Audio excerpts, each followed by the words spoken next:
Welcome to the Ricky Mathews Show, where we celebrate the men and women who are working so hard to make Mississippi such a great place to live, work, and play. From the STMM Digital Studio right here on Biloxi's Back Bay, I am so thrilled to be here, and I really appreciate you joining us on 103.1 or on SuperTalk TV or on Facebook or YouTube or your favorite podcast as we celebrate Mississippi.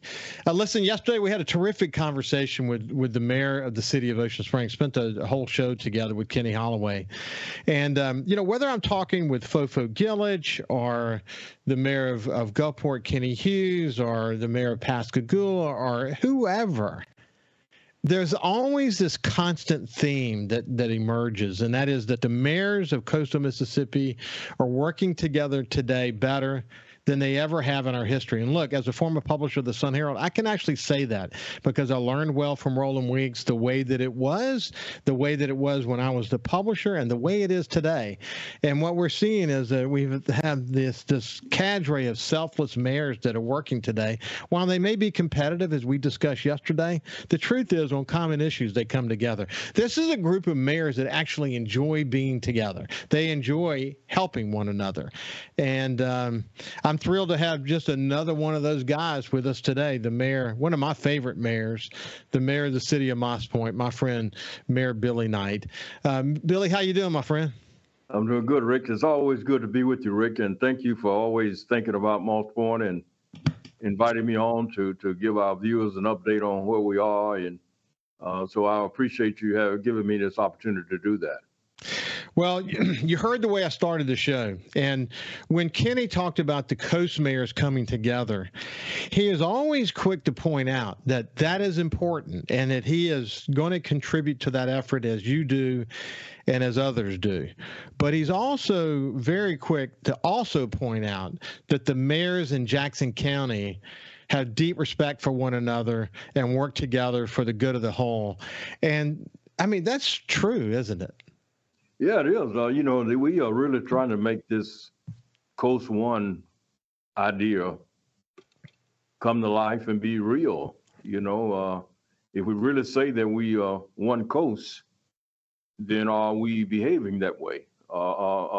Do we exemplify that through our behavior? And so we really have to really mean what we say and say what we mean. So if it's really one coast, then we have to really work with each other and support each other and lift everybody up and really want everybody to do well because, I've always been saying, Rick, and some of our people don't like for me to say it, but I have been saying that Moss Point has been kind of the weakest link on the Gulf Coast because we just don't have or have not had the economic development and the things that we need and deserve in our city. And the Gulf Coast is not any stronger than its weakest link. So everybody ought to be trying to lift Moss Point up. So we will not be the weakest link because, if we're all strong, then everybody benefit from that. Well, Mayor, one of the points that I made with our friend George Slogan, we'll circle back to a part of the conversation I had with George about longevity, and I want to chat with you about that as well. Here you are in your 80s. As I have said, maybe the 100th iteration of your life, giving back to the community. It's an amazing thing. But one of the things I said to him is that Mississippi, it's important to recognize this because Mississippi will always only be as strong as its weakest, as its weakest region. And if we don't think that way, then we're gonna fall behind. And the coast, when you think about Moss Point and how it fits into the coast, you've got a lot going for yourselves these days. Yours is not a subjective judgment. Yours is not a subjective criticism of your city. It's a very objective observation about your city. You're looking at the numbers and sort of what the economic base is of your city, and that's why you're so strongly focused on this river city and what you can do downtown, what's happening at the interchange of I-10. This whole economic development conversation that you're having interesting. Again, it's not a criticism; it's an acceptance of the reality of what the numbers say, and you're committed to your legacy is going to be you're going to make sure that the tide of coastal Mississippi rises, partly because of Moss Point's contribution to that, and you're committed to that, aren't you? Yes, I am, Rick. I think about it. No, it's not definitely not a criticism of our city when I say that. I'm just recognizing the reality and making our people recognize that and accept it, and then let's do something about it. I look at it like an alcoholic. Until you admit you have a problem, you can't solve it. Right. So I'm admitting that we have been the weakest link. So now, what do we do about that? Let's put some plans in place, and let's bring all of our people along to help us, solve these problems that we have that put us in this position, so we will no longer be the weakest link. So I'm just acknowledging where we are. I want our people to acknowledge that, and let's work together now to get us out of that position. And I'm also extending that to actually other Gulf Coast cities to help us do that as well. Because as we get stronger, they get stronger. Yeah, there's literally no doubt about it. Hey, listen, in the conversation I had with Kenny Holloway yesterday, we talked about that in their efforts to do urban renewal, that first of all, they had to put a roadmap in place. They hired some really good community planners to work with them. And I had the opportunity to lead strategic planning for Knight Ridder, the company that used to own the Sun Herald, at the time the second largest newspaper company in America. And, one of the things I often said as we were going through this process, that we had to be honest about what our starting point was, that you can't go to where you want to go if you don't know where you are now, because the point is that everywhere that you're strong now, you're gonna work in your vision of the future to make it stronger. Everywhere where there may be challenges or weaknesses now, you're going to build bridges in the form of tactics, strategic tactics that help you overcome those weaknesses and your vision for the future to build a stronger future. But you cannot go to where you want to go if you're not honest about where you are now. So being crystal clear about the current situation is one of the keys to success, isn't it? Yeah, and one of the challenges that we have, I think all of us mayors have up and down the coast for sure, but probably all over the country, is convincing the people of the community where you are and what you got to do to get out of where you are. Because sometimes things become normal. They be like they are so long. In Moss Point, things have been like they are and like they are right now for so long until they become normal. Rick, I was just thinking about last week, young people, young adults that are maybe 30 to 35 years of age have never seen a business downtown on the east side of Moss Point, downtown Moss Point, because all of their lives, they've never been in the retail businesses downtown. So when I come in now and try to change that, they're saying, why you want to change that? Well, once upon a time, we had retail stores. We had a downtown Moss Point.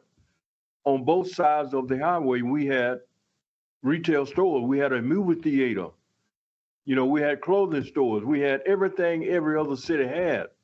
In 93, 94, when they knocked down all these businesses, they never came back. So people that's 25, 30, 35 years old, they don't know about that. They don't think we ever had any business downtown. This has become normal.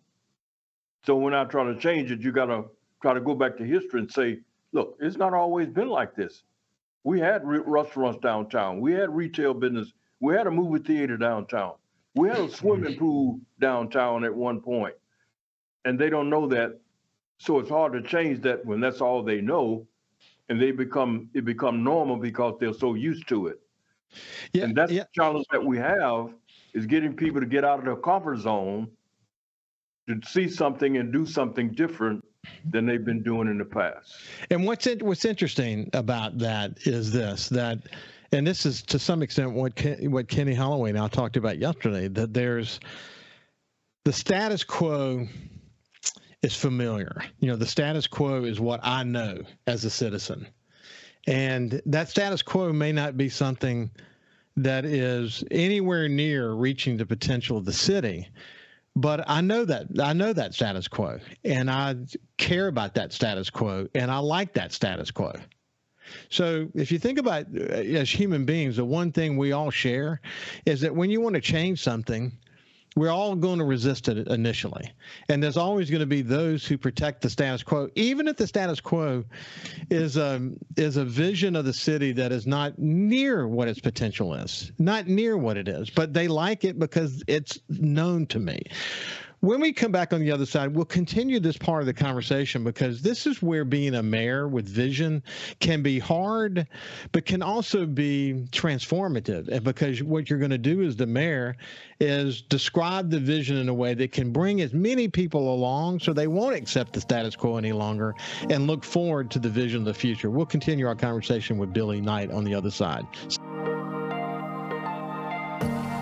Welcome back to the Ricky Mathews Show. I have my friend, the mayor of the city of Moss Point, Billy Knight, with us today. And one of we were talking about this need for a vision of the future, and that no matter what your current situation is, I mean, it can be a situation that is nowhere near the potential of the city, and people are still going to protect it because it's known to them. People fear the unknown, and I think one of the roles that a mayor plays in a conversation like taking a city like Moss Point to not a completely new place, but it's about taking advantage of the opportunities, preserving what is so unique about the city, while expanding where the tax base could grow, and so it's an exciting time for a mayor like Billy Knight, isn't it, Billy? I mean, you're always going to have your challenges, but it's an exciting time as well.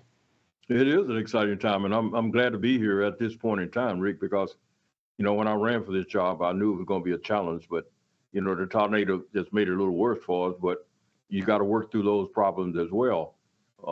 Being a good leader, and I've done a lot of work in this area. I've done a lot of classes in this area because I always wanted to be the best leader that I can. It is all about a vision that a leader brings forth. It's about the culture in which the leader develops around them, so that people can understand the direction that we're going, not only the vision, but how do we want that culture? How do we get to that? What happens, people get comfortable where they are. Yes, people do not like change. They're afraid of change. So a leader have to project that vision in a way that people realize in the end, we're going to be better off in the end. We got a vision here that if we work toward that vision and make it happen, we're going to be better off on the other side. So it's not just a vision for the sake of it, but the vision means that at the end, we all going to be better because of that.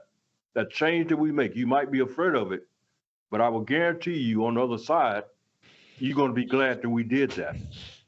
Hey, listen, a testament to your ability to sell a vision is in your recreational plan and the vote supporting that, just an unprecedentedly positive vote from the citizens who voted to help you implement that. You felt strongly that if we could find places for kids to be able to go and take their time, that would be a great thing for the city.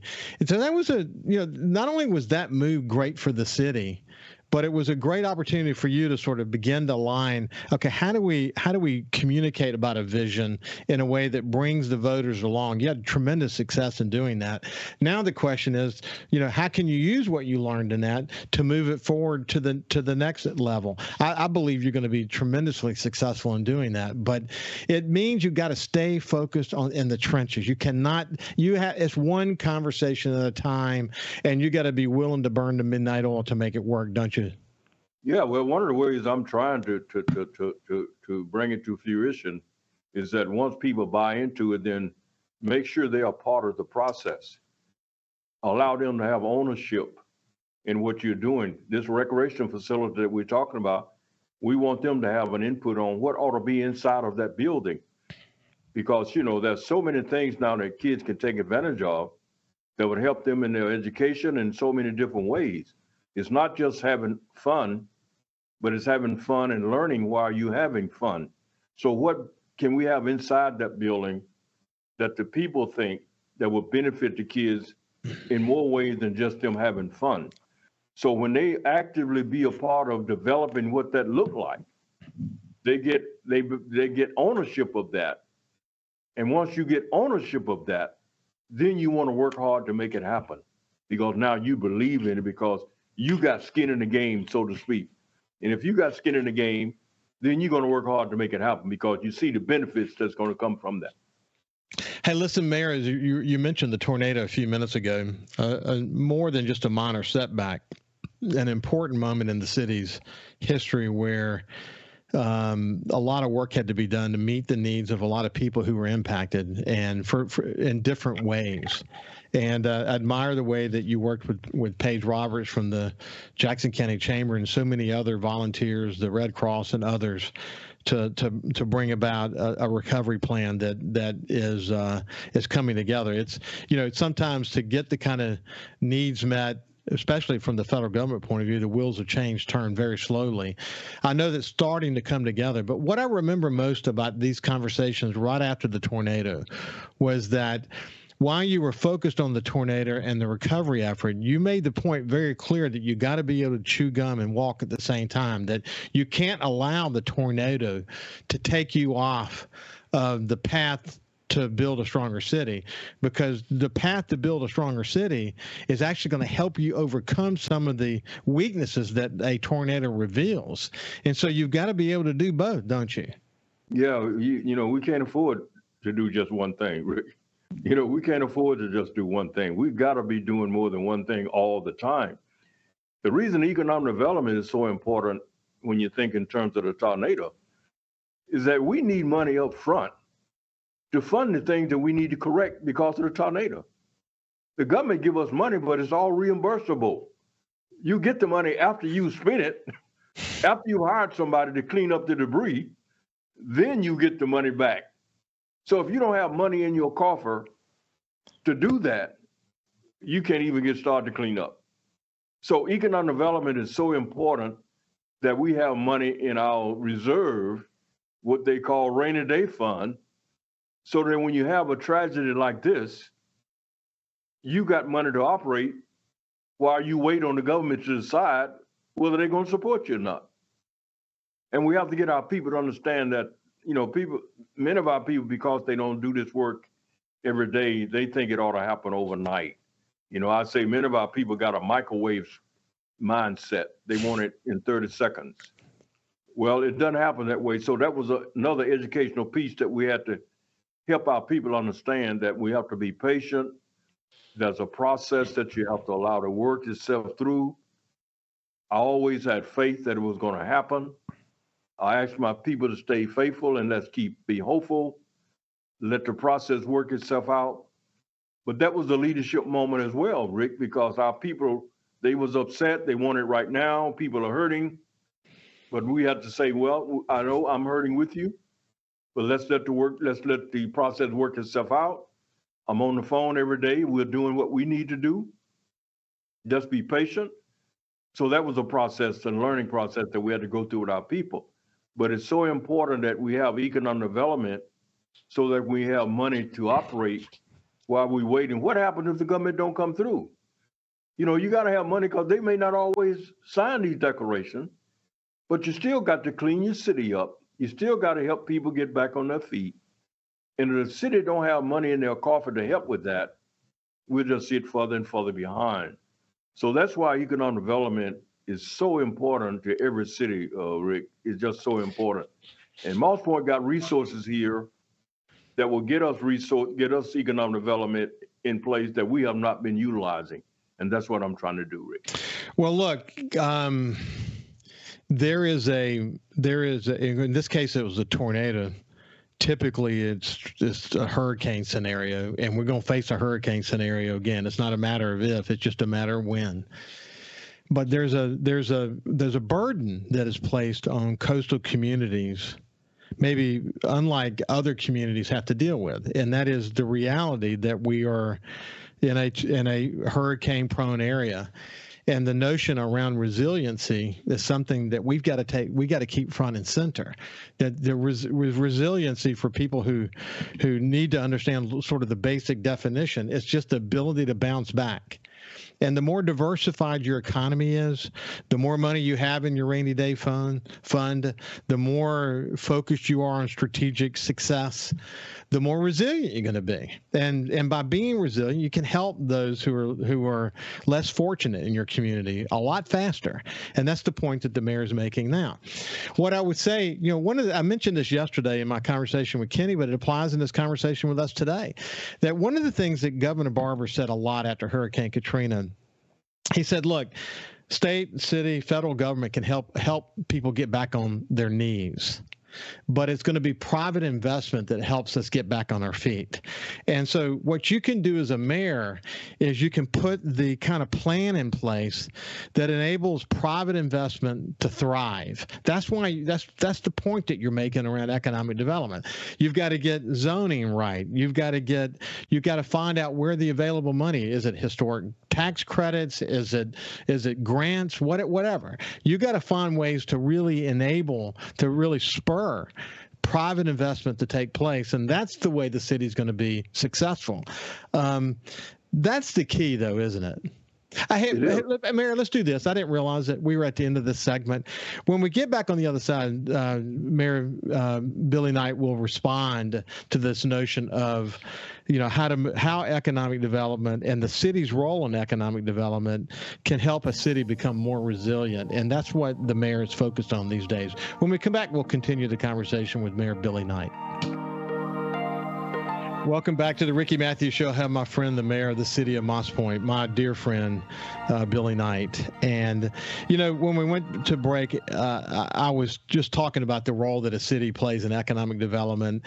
And when Governor Barber said local, state, and federal governments can help people get back on their knees, but it is private investment that's going to help us get back on our feet. He really understood that it's a multifaceted thing that he's saying, and he understood the role that you play in that very well, didn't he? Yeah, Rick, but that's another leadership education moment for mayors and leaders, because, again, sometimes our community don't understand that private part of it. They think government should come in and do it all. And it's like Governor said, it helps you get on your knees, but to get on your feet, you have to have a private investor. So the community, many of our people don't understand that private investment means you have to give them some incentive to come. If you don't give them some incentive to come, they're probably not coming. And so it's hard to get our citizens and even sometimes our political elected officials to understand you have to have a tax incentive plan to be able to encourage business people to come to your city. And I always ask the question, why is it that we think they're going to other places and not coming to Moss Point? These other cities have incentives and we don't have it. So we better get into the game and start realizing that we give them some type of encouragement through an incentive to come. And guess what? When you give that incentive to 2 or 3 of the big guys, then small guys come around them that you don't have to give anything. But It's hard to get some of our people to understand that. So it's another teachable moment. It's another leadership moment. Well, and that's what I'm trying to do, Rick. And I think one of the benefits of having people like Paige at the table, when again the role that chambers play, that it's not my father's chamber anymore. They're involved in community development and bringing value to the community. But just look at Pascagoula. I don't think that for many, many years, I don't think most people would have seen downtown Pascagoula as a place where people would want to go live. But now that you start to think about the people who are employed at all these major manufacturing facilities that are part of Pascagoula, it's almost crazy to think that we wouldn't have thought that way. And the opportunity now to build mixed use and all the things that are happening in downtown Pascagoula, the creation of a historic district and what that's done to spur some development and bring in more private investment, all of those opportunities are available to Moss Point, all of those. And on top of that, you got the rare opportunity to have your downtown located on the river, which gives you a competitive advantage. Your city is located at a major interchange for I-10, gives you an advantage. What you're trying to do is position your advantages in a way that enable you to win. That's what you're doing. Yeah, Rick, you have to give people or businesses a reason to want to come. You have to give people reasons to want to come live in your city. And the way you do that is maximize the resources that you have. And when I came into this job, I started telling our people, we need to stop complaining about what we don't have. Thank God for what we have. And what do we have, Rick? We have Interstate 10, 6 3/4. We have water. We have rail. We have the airport. All of that is right here in Moss Point that we have not taken advantage of. And Rick, I'm trying to take advantage of that. So we have to give people a reason to want to come to a city, to live and to do business, and that's what we're trying to do.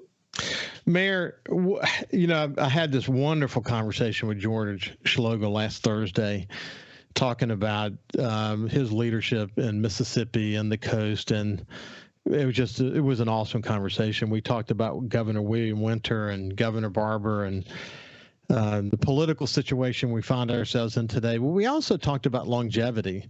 Here he is, a guy in the 80s still giving back to the community. Here you are, a guy in your 80s, and you're a mayor of your city. What do you attribute your longevity to?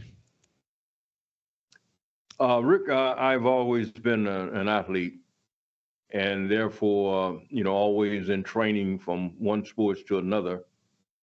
And my coaches put fear in me that you got to eat properly. You can't have any bad habits of drinking and smoking, staying out late, so all those things, because he's saying if you do all those things, you're not going to be in the best condition that you ought to be in to be the athlete you want to be. You can be an average athlete, but if you want to be an elite athlete, you got to do some basic kind of things.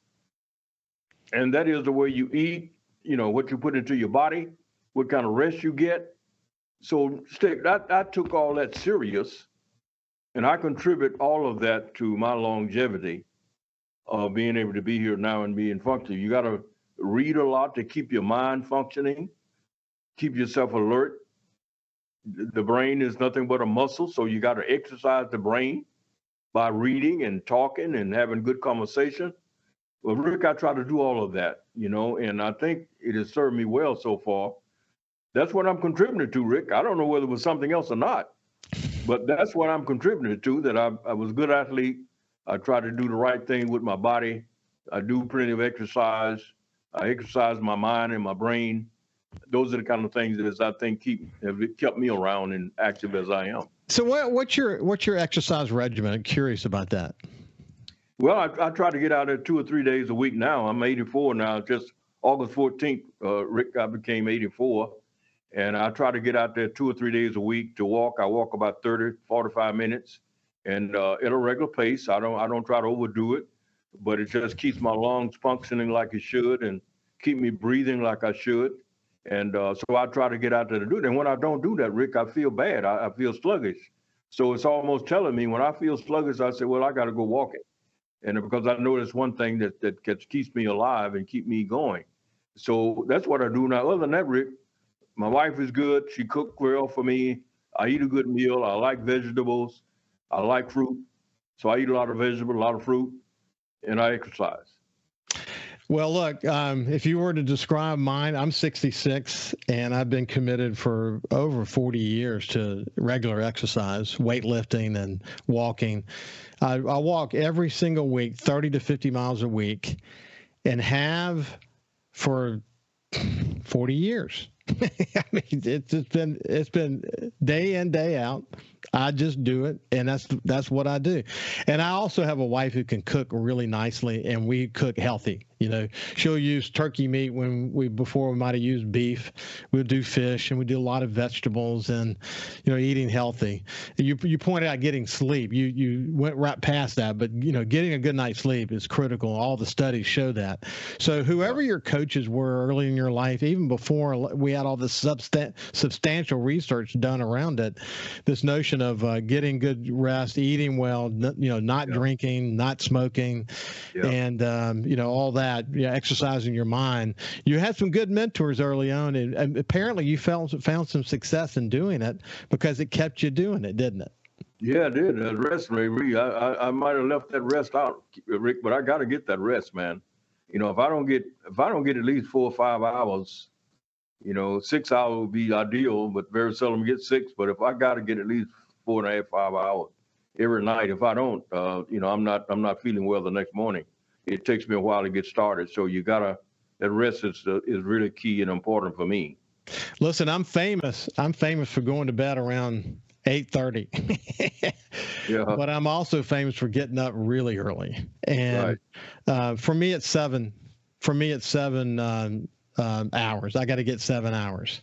Yeah. And if you give me 7 hours, I'm the Energizer Bunny. If you give me less than 7 hours, I'm probably not going to be quite so good. I'll be okay for a day or two, but I'm not going. I can't sustain it. But you give me 7 hours, and I'm going to run circles around most people. That's just the way I get it. I get it, Rick. Well, look, I aspire to be like you now. I've done okay up to this point in my life, but now I got to keep it up. I mean, you just turned 84, and you're setting a pace that others half your age can't keep up with, and. So you're an inspiration. You're an inspiration as a leader, as a mayor, as a person, as a wonderful soul who cares deeply, and you're an inspiration for longevity. What are you going to do when you're in your 90s? Well, I don't know, Rick. I tell our aldermen now, and all of them are so much younger than I am, and I tell them that I'm giving them hope that they got a long career ahead of them if they really want to do this, but they have to take care of themselves. Rick, I hope that God bless me with good health like this, because I really want to finish this job. You can't get it done in 4 years, Rick, because it's just so much to get done. Yeah. So I want at least another 4 years, Rick, to try to get this thing done, because it's not about me, Rick. I want to leave a legacy that people can say, this is what Billy Knight did. I don't want you to talk about what I did, Rick.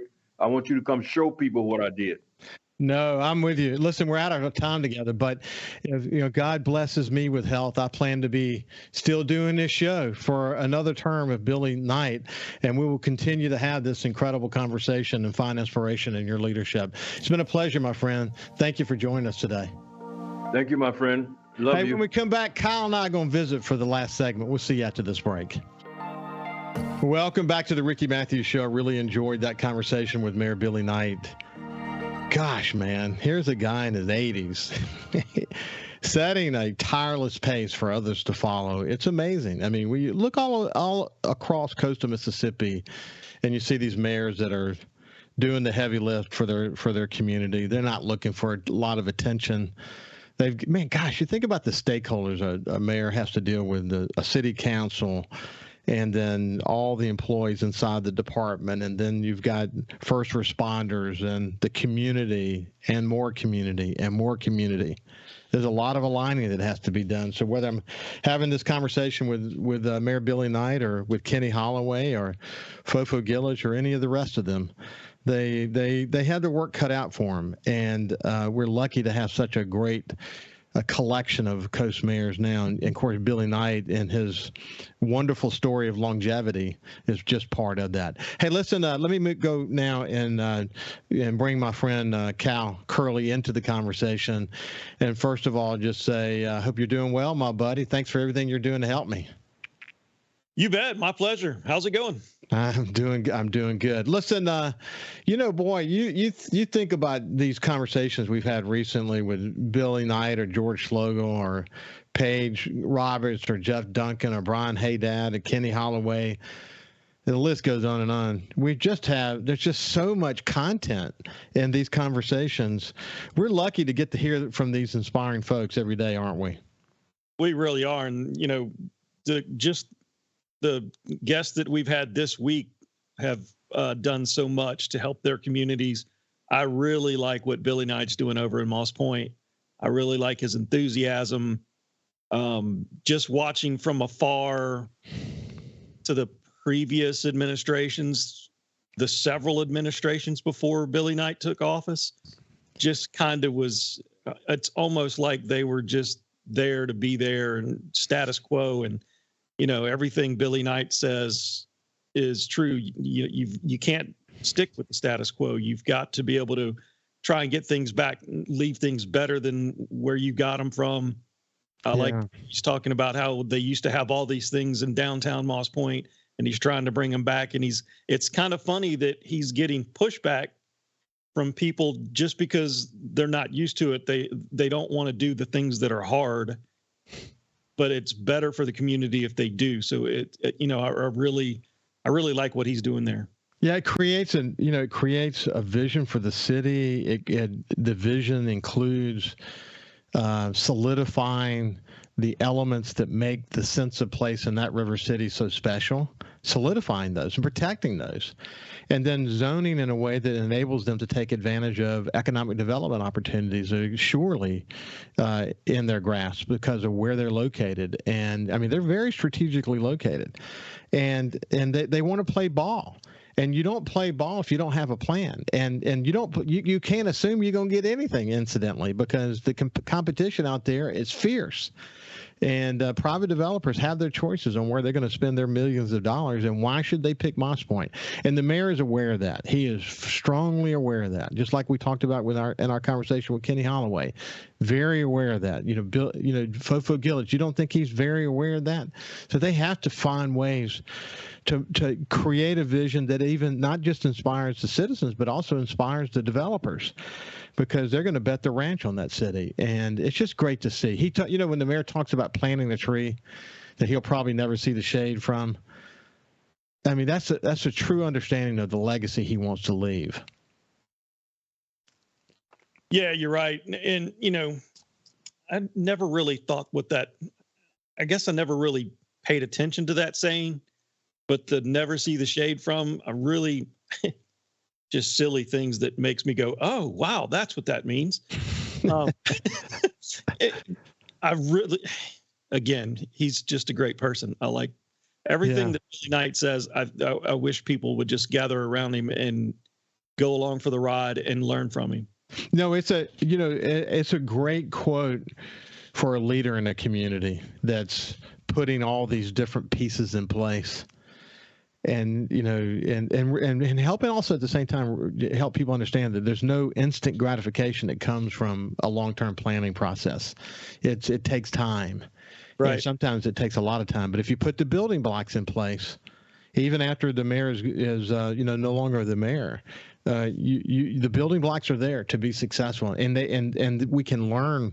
The city can learn from each other what it takes to be successful, and the next mayor can pick that ball up and run with it, just like Billy Hughes did after the George Logal, just like George Logal did after Brent Warr, and just like Fofo Gillis did after A.J. Holloway, and the list goes on and on. It's the same kind of story. Yeah, and there's a lot going on in Biloxi, and there's a lot going on in Ocean Springs, Gulfport. They're continually working on things. I hope to see the project where they get to extend Airport Road and go back to Daniel Boulevard back there, ease some congestion on 49 in Gulfport. We got less than a minute left. Yeah. In Biloxi, I would really like to see the city and the baseball team management really come together and have more events at MGM Park. I think that's a great venue. I don't really like the way it's happened in the past, but I hope things get better between all sides involved. Yeah, it's a great venue, and you spend a lot of time there. That's for sure. We'll visit more on the air for sure. But for now, hope you have a great day, my friend. Yep, you too. Have a good weekend. Yeah. So listen, we'll talk to you tomorrow. Have a great day. All right. Have a good one.